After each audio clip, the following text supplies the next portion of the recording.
Good evening, ladies and gentlemen, and welcome to What's Up With That, the show that brings you interesting people, places, cultures, and subcultures here in the South Bay, the San Francisco Bay Area, the state of California, and beyond. And tonight, what's up with the Suicide Kings?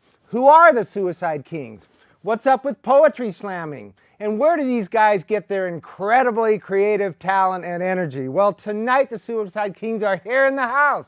Yeah, bringing us into their world, and maybe we're going to find something in what they say in our own world. I think that's what the point of this whole thing is about. And you're in for an awesome show. Please welcome to the show Jeff Trenchard.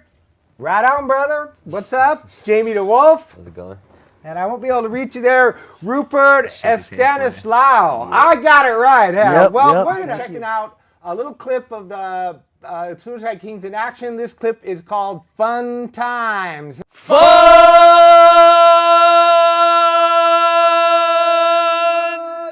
Times! 524 Georgia Street, Vallejo, California, 94590. 735 Foxworthy Avenue, San Jose, California, 95125. City of crack fiends and gangster rap dreams. Of .coms and pipe bombs. I was 21 and about to be a father with an alcoholic who used motherhood to detox. I was 18 and in love with a girl so gothic, she shit bats. The first day I lived there, my new neighbors looked at me like I was standing on a block of ice with piano wire noosed around my neck. The day I moved in with Pam, we chain smoked a carton of Newports to cover the smell of the still-burning meth lab next door. Did you know when you're decapitated, you have enough oxygen in your head to keep you alive for 3 minutes? A whole relationship was kind of like that. A slow death. Nobody got me a gift basket, but the guy lived next door said anytime I needed a drug white as my cracker ass, to ask him first. It took a while before I realized exactly what Pam meant when she said that she was as serious about getting a job as she was about staying sober. Teresa was 9 months pregnant like a blister ready to burst, and this was our new love nest. A studio apartment with a window that opened onto a brick wall. Maggots were so embedded in the carpet, they gave off a constant cyclone of flies. But just like an optimistic romantic told that he got incurable genital warts, I thought that love would just work it all out somehow. Every night at 3 a.m., crackheads would wrap their bony fingers on the glass, and I'd scream at him in my boxer shorts, "Hey, McJunkie, I know the fucking door, right? Why don't you take up weed? Because crack doesn't seem to grow anywhere." I duct taped my windows an hour after somebody shot through them.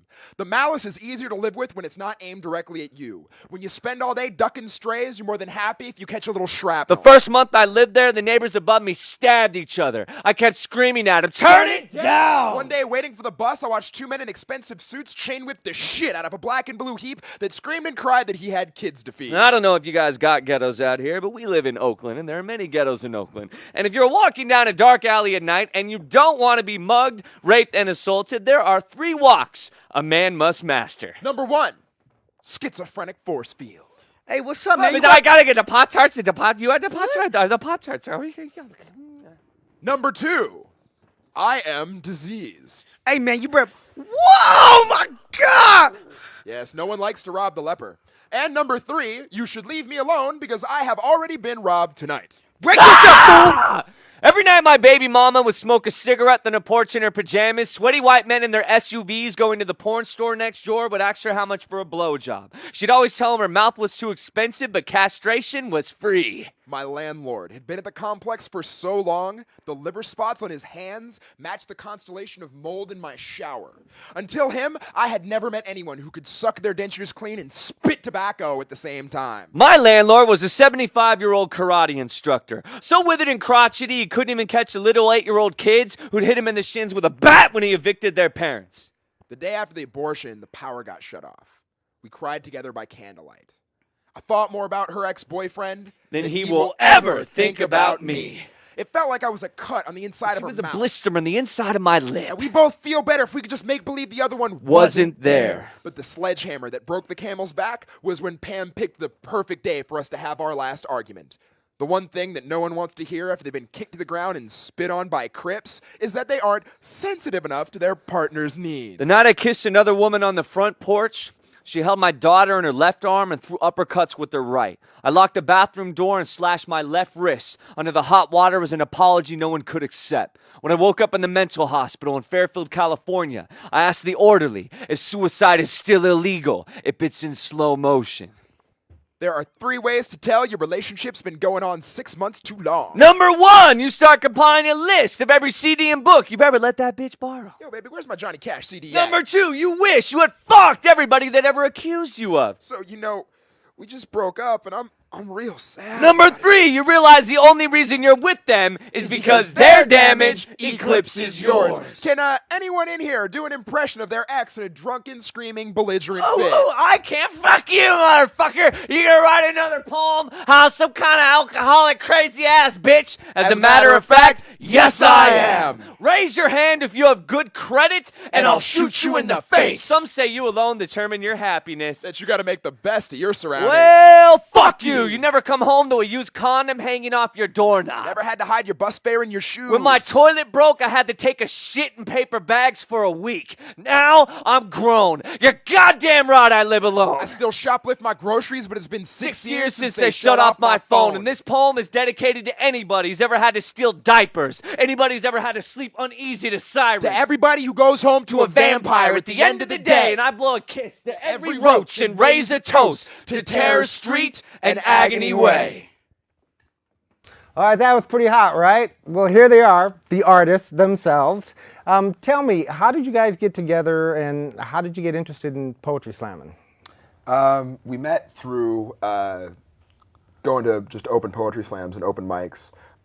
We met at the Berkeley Slam in 2000, something like that. Yeah, we both did poems about Columbine from the killer's perspective that night, and so we're like Happy stuff, huh? Yeah, we're like, wow, Yeah. we gotta have a beer together. Yeah. This Rupert, I met when I was running the show Tourette's Without Regrets. In Vallejo, 2002. In Vallejo. Tourette's Yeah. Without Regrets, I like Yeah. that. Yeah, it's actually still running in Oakland. It's the first Thursday of every month at the Oakland Metro. It's like the first poetry slam I've been to. So how'd you come up with the name? Because it's funny, when I was looking for your webpage when you put Suicide Kings, it's like you get every study of suicide in America and every king that ever committed suicide in the world. No, it was. It started. We decided. Usually, a lot of poets traditionally kind of work by themselves. You know what I mean? Like poetry slam is usually a start for a lot of people to get into writing and theater and stuff like that. It's usually very isolated. We kind of formed along having a really similar aesthetic that we have. We deal with a lot of dark topics, but we also have like a really acidic sort of sense of humor. And Suicide King. Kind of reference to a couple of different things. It's the idea of overcoming, obviously being a king of suicide, overcoming one's own suicidal tendencies. I also used to do a lot more graphic design, and I was just really drawn to the King of Hearts image. Yeah. Sword in his head. Sword in his head. But it's kind of high. I mean, to me, it's really the trumping of death. That to me is the main issue to me. I mean, the other idea is kind of purely to help accommodate the idea of slam poets performing together, but to me the main thrust of it is just the trumping of death. We pretty much all kind of crawled out of the gutter and now perform collectively, and we have a sort of a real allegiance to representing where we're from and to different crowds. I mean, there's a lot of work in poetry slams that is just kind of very utopian and has this kind of like crackpot revolutionary type feel to it, and we were much more interested in like grit and gristle. And it's also the band aspect too. Like, instead of working by ourselves, we fall under the name the Suicide Kings. We're like a band. We open up for bands, for hip hop groups. So people are more comfortable booking us as the Suicide Kings and Jeff, Jamie, and Rupert, the poetry troupe. Poetry. What was the draw to poetry? It was actually more the draw, at least for me, to Poetry Slam was to the live art of it and the live production of it. And Poetry Slam is such a really unique format in that it's so broad. You have everything from like freestyle MCs to like stand-up comedians to monologue folks and more theatrical types to sort of more musician-oriented people. And they all can kind of go under this really large umbrella, and you can see a real variety, and it's a real opportunity to see a lot of different voices. That actually what drew me to it. A more like absurdly melodramatic tale. It's actually true, but I was actually working on a suicide note that was like 20, 30 pages long, and I was starting to edit down into little parts. And my plan was to like publish it and then blow my brains out at some show, like my last show. And then I saw my first slam, and I was just blown away, and I really was in love with just all the variety that I saw on stage. Giving you the and emotional just because there was, outlet that you there was a needed, lot of different types of solo performance that didn't all the way click with me, like stand-up comedy. I love stand-up comedy, and that's definitely an element of our style. And I also love rap, and I also love theater.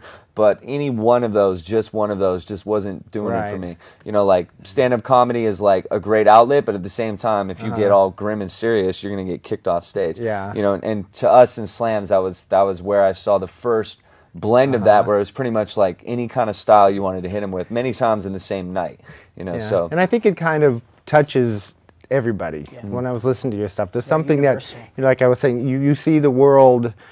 We see your world, but we also see our world, and it just reminds us of who we are. We're going to go to another clip. This is called Hardcore. Why don't you set up this for us?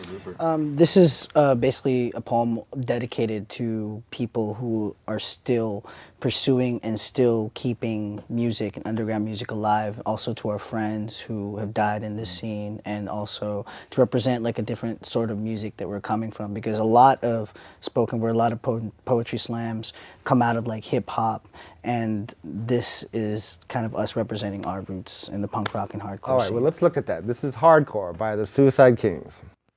This is dedicated to the memory of hardcore, to the constellation of adolescent decadence, safety pinned against an endless midnight of fake IDs and CD dives. This is dedicated to my 17-year-old self, holding Holding a box cutter under my belt like a security blanket, to a jury-rigged Walkman that blasted anger management anthems, blaring abrasive truth to bloodshot ears. Hardcore, defiance to defiance of melody. a rhythm section of exploding light bulbs, a guitar solo death rattle, and a lead singer whose vocal range went from to Made a sound that hit your gut like a baton from a riot cop. These musicians will be hell's house band. This is dedicated to crack spotlights and stained stages. To when I screamed along with my alcoholic anti-heroes till I spit 151 proof bile, chanting with the chorus of the dispossessed till my voice box smoldered like static ash. When my stars were so crystal clear I could freebase them into milky smoke. But this is dedicated to a black leather jacket held together with spray-painted stencils and porcupine spikes. To when a bottle of Elmer's glue molded my hair into a crown that made me feel like the king of a misfit prom. To a lopsided mohawk that fanned out like a toilet scrubber.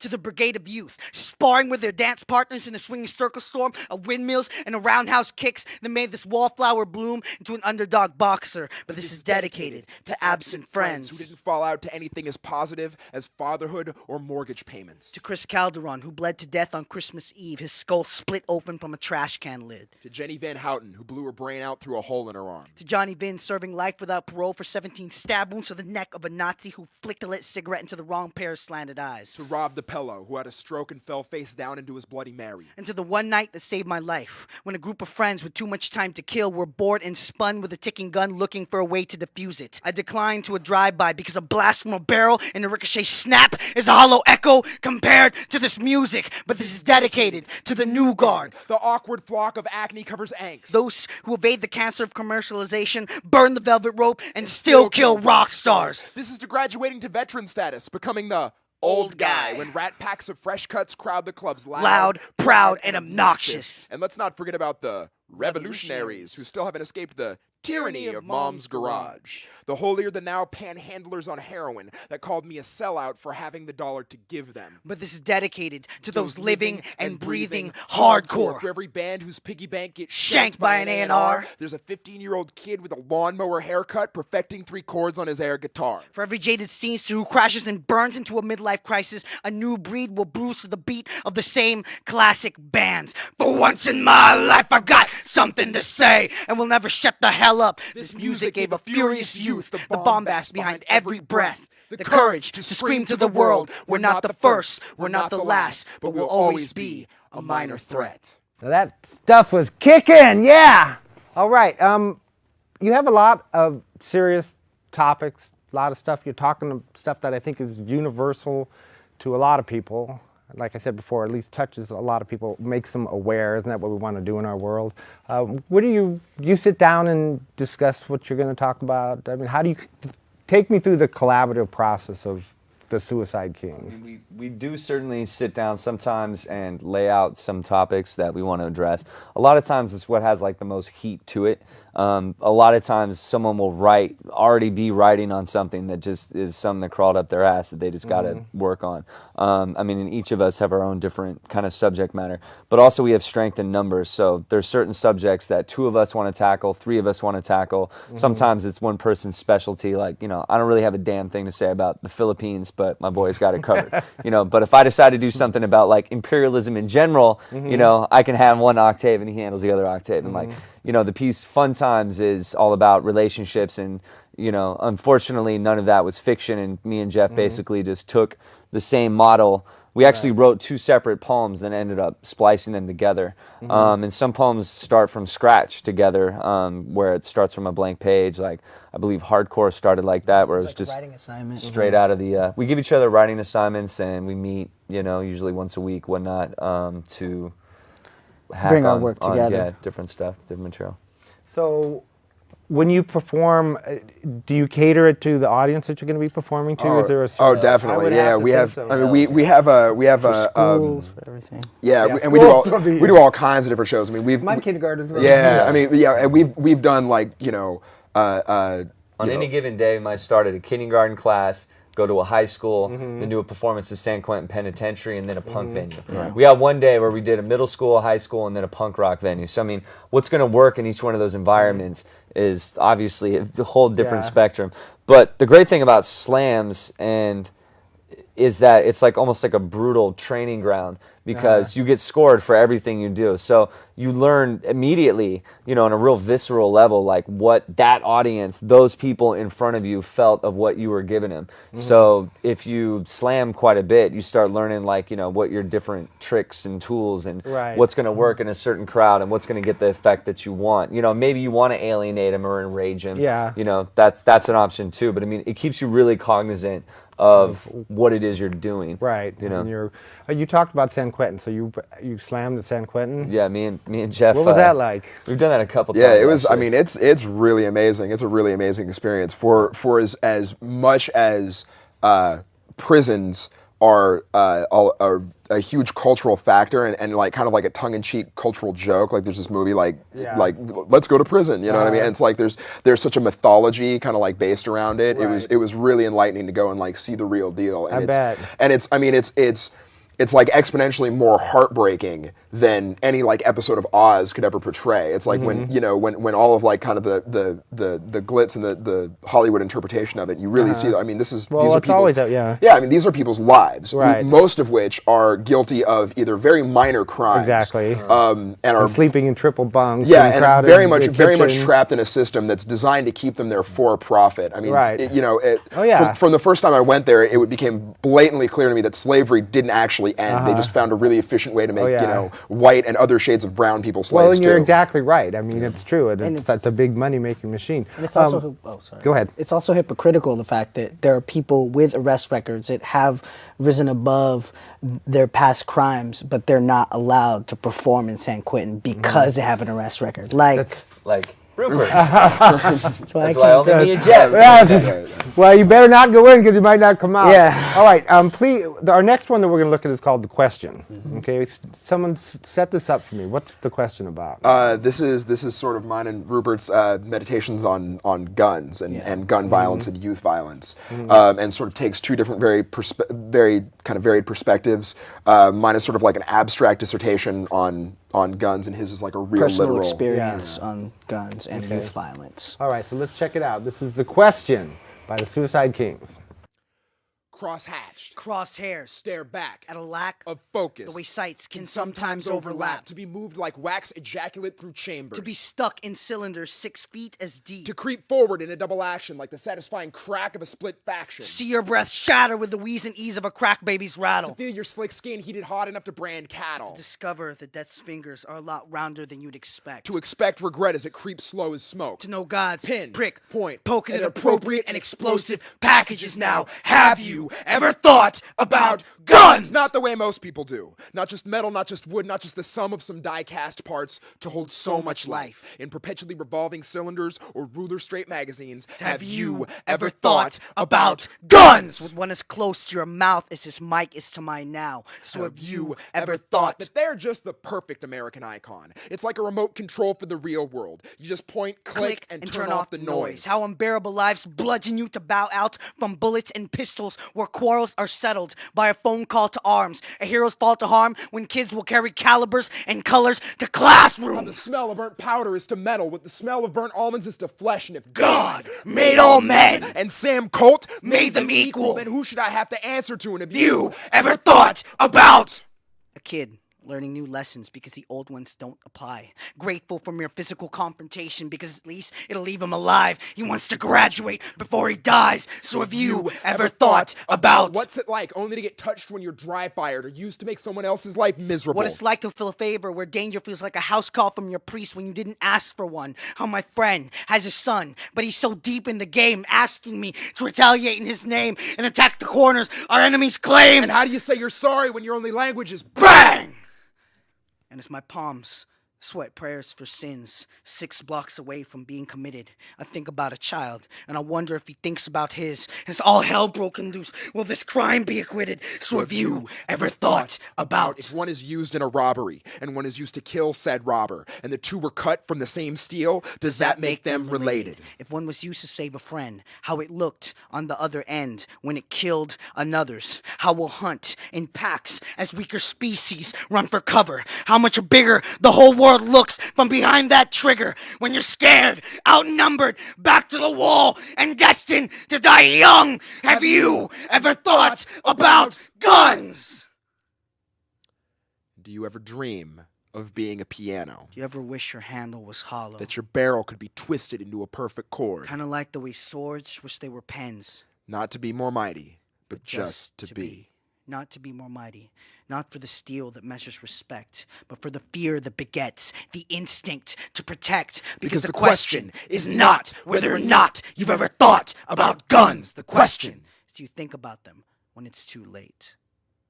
Awesome stuff, guys. Thank you. A lot of work involved in there. You can see it. What is, or how is who you are, how does this play a role in what you write and what you talk about? What is it that you want to say? What does you want people to learn from what you're saying? I think a lot of what we write is kind of, I mean, it's obviously very autobiographical. It's sort of, a condensed aspects of our real life experience that we, shorten and polish into a way that's, consumable and edible and understandable to someone else. I mean, I that was always the root of it to me, and I think what originally attracted me to poetry as an idea versus stand-up comedy or rap or theater, which all had an element of an artifice of just like rap has a lot of boast in it in terms of inflating yourself. I was more interested in trying to, expose just everything that had happened to you and like kind of use it as an exorcism of sorts. And then slams taught me a way of just using your own personal experience. I mean, it's kind of like, if it really happened to me, it makes it an uncontestable truth. How about you? I mean, for me, it's exposing things that people have never gone through, things that people might not know about you. That like maybe educating people. Yeah, like I'm from the Philippines. Like that's my background. I'll show people this is what happened in my country. And I'm this from is Guam. why. You're my neighbor. Yeah, Guam. Okay, you Yeah. have only a little bit of time, in fact, a very short time, to talk about your upcoming project or what you're working on right now. Tell us something about it. Full play that we wrote called In Spite of Everything, which is a school shooting murder mystery done in verse. So it's basically its fictional premise Inspired by Columbine? a lot. There's a whole piece on the fictional premise is that the Suicide Kings do a writing workshop the day before in an English class, that a student comes in, kills his class, a teacher, and then himself, and he leaves a note implicating us. And so it evolves through a series of interrogations, but it becomes a real fragmented, real intensive kind of you know, walk through hell as to what would motivate someone to do this, which we're all aware of. So I mean, it's pretty brutal, but I mean, it's Sounds awesome. I think it's gonna be powerful. So. We'll all be looking for that. Well, thank you very much for coming on the show. You guys are awesome. I hope the audience has a chance to check out the Suicide Kings. You can see their webpage will be posted at the end of the show here, so it's coming right up. And to our audience, as always, you know, go out and see things, learn about the world. Don't live in a box. You know, this group has showed that there's a lot out there that needs to be said. And to our viewing audience, as always, if you're walking down the street and you see something interesting and you wonder to yourself, hey, what's up with that? Well, tune into our show, What's Up With That, and maybe you'll find exactly what you're looking for. We'll see you next week on What's Up With That. Good night, everybody.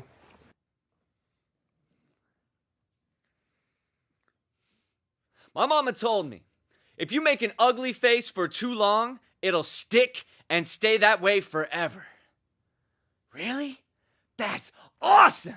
So every night for 3 months, I'd freeze frame my face into a demonic snarl into my blankets and run to the mirror every morning hoping for my new face. I wanted red eyes, green skin, horns, and scales, but all I got was freckles like solar sunspots, a nose so sharp I could slip my wrist with a sniff and a fro that looked like Ronald McDonald or Alf got scalped. An official, ugly redhead stepchild, I learned an important lesson. Mommy is a liar! See, I wanted to be a gargoyle, but instead I grew up with the skin of a pizza poor boy. From middle school on up, my social skills were crippled by plugged oil ducts. The only girlfriends I had in high school were blood and pus. Crusted with cysts that swell up like an untapped keg, I'd poke, prod, and puncture with safety pins and sewing needles to abort pores gone preg, ready to birth, blow, and burst out, splattering white like an ejaculating cow. And if you've never seen pus shoot 3 feet out your face, open your mouth and I'll show you how. So I didn't take yearbook pictures, and every self-portrait was a race. It's hard to believe you're gonna be a star when you got a constellation on your face. I wanted to refund my own reflection, like Nosferatu, because when you're ugly, and you know it, every mirror is God's middle finger aimed directly at you. I lived a decade with my body ravaged by acne vulgaris, so I've learned to live life ugly. Grin and bear it. Take my Halloween mask and wear it. Cause I ugly comes from a proud ancestry of a bunch of beady-eyed, sharp-nosed bastards breeding out through the centuries. My past pops passed down pock marks coupled with a big dick and whiplash wit and the knowledge that somewhere out there is a midget with back knee and skin grafts who's learned to live with it. Because the beautiful breeders will tell you that the ugly duckling turned into a swan. But even he himself will tell you to suck a duck and flip you the bird because he got the moral of the story all wrong. Because the beast should have never turned back into a prince. Instead, he should have looked at his snout and fangs and said, changing back for this superficial ass bitch. I'm a sexy ass mutant biracial werewolf who can howl and spit game in English. So this is a warning shot from the black sheep. I'm cutting off eyelids so no one can again get their beauty sleep. This is a cleft lip on the face of every prom queen. This is for those who walk into any room refusing to believe that anyone's out of their league. This isn't for the flowers. This is for the weeds. We were born as God's private joke, cursed and blameless, but we're gonna redefine beauty once we're famous. So grin if you a gargoyle, holla if you're heinous, cause I may be going to my grave grotesque, but I'm gonna live every day shameless.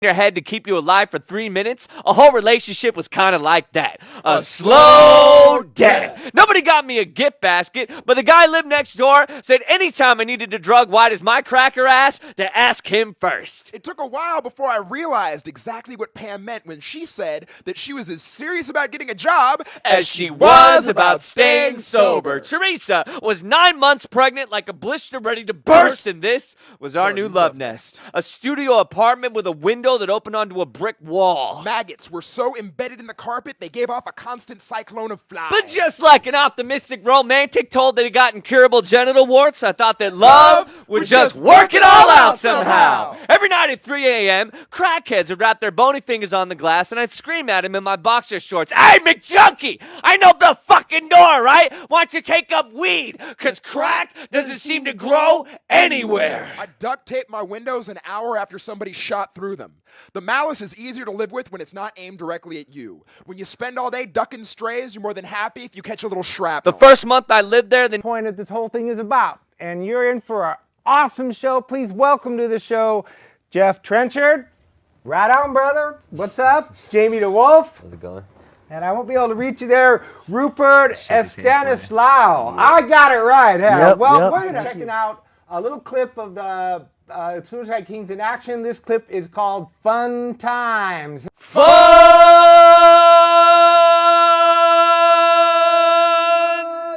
times. 524 Georgia Street, Vallejo, California, 94590. 735 Foxworthy Avenue, San Jose, California, 95125. City of crack fiends and gangster rap dreams. Of .coms and pipe bombs. I was 21 and about to be a father with an alcoholic who used motherhood to detox. I was 18 and in love with a girl so gothic. She shit bats. The first day I lived there, my new neighbors looked at me like I was standing on a block of ice with piano wire noosed around my neck. The day I moved in with Pam, we chain smoked a carton of Newports to cover the smell of the still burning meth lab next door. Did you know when you're decapitated, you have enough oxygen in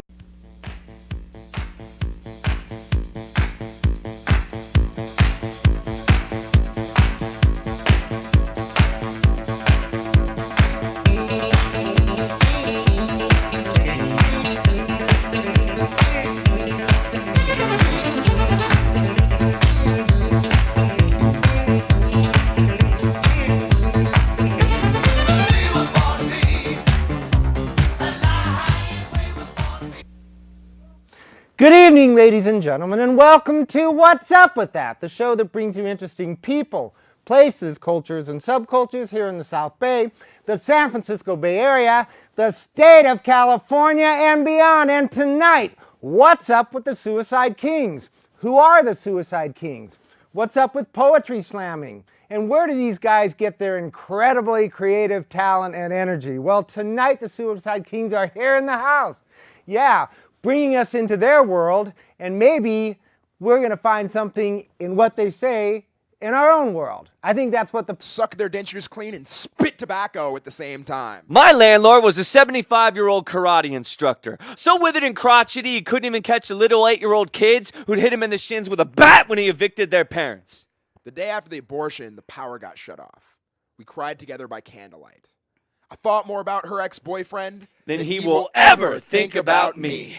It felt like I was a cut on the inside of She her was a mouth. blister on the inside of my lip. And we both feel better if we could just make believe the other one Wasn't there. But the sledgehammer that broke the camel's back was when Pam picked the perfect day for us to have our last argument. The one thing that no one wants to hear after they've been kicked to the ground and spit on by Crips is that they aren't sensitive enough to their partner's needs. The night I kissed another woman on the front porch, she held my daughter in her left arm and threw uppercuts with her right. I locked the bathroom door and slashed my left wrist. Under the hot water was an apology no one could accept. When I woke up in the mental hospital in Fairfield, California, I asked the orderly if suicide is still illegal, if it's in slow motion. There are 3 ways to tell your relationship's been going on 6 months too long. Number 1, you start. Neighbors above me stabbed each other. I kept screaming at them, turn it down! One day, waiting for the bus, I watched 2 men in expensive suits chain whip the shit out of a black and blue heap that screamed and cried that he had kids to feed. Now, I don't know if you guys got ghettos out here, but we live in Oakland, and there are many ghettos in Oakland. And if you're walking down a dark alley at night and you don't want to be mugged, raped, and assaulted, there are 3 walks a man must master. Number 1, schizophrenic force field. Hey, what's up, man? I gotta get the Pop-Tarts. You had the Pop-Tarts. The Pop-Tarts. Number 2, I am diseased. Hey, man, you better... Whoa, my God! Yes, no one likes to rob the leper. And number 3, you should leave me alone because I have already been robbed tonight. Break yourself, fool! Every night my baby mama would smoke a cigarette on the porch in her pajamas. Sweaty white men in their SUVs going to the porn store next door would ask her how much for a blowjob. She'd always tell them her mouth was too expensive, but castration was free. My landlord had been at the complex for so long, the liver spots on his hands matched the constellation of mold in my shower. Until him, I had never met anyone who could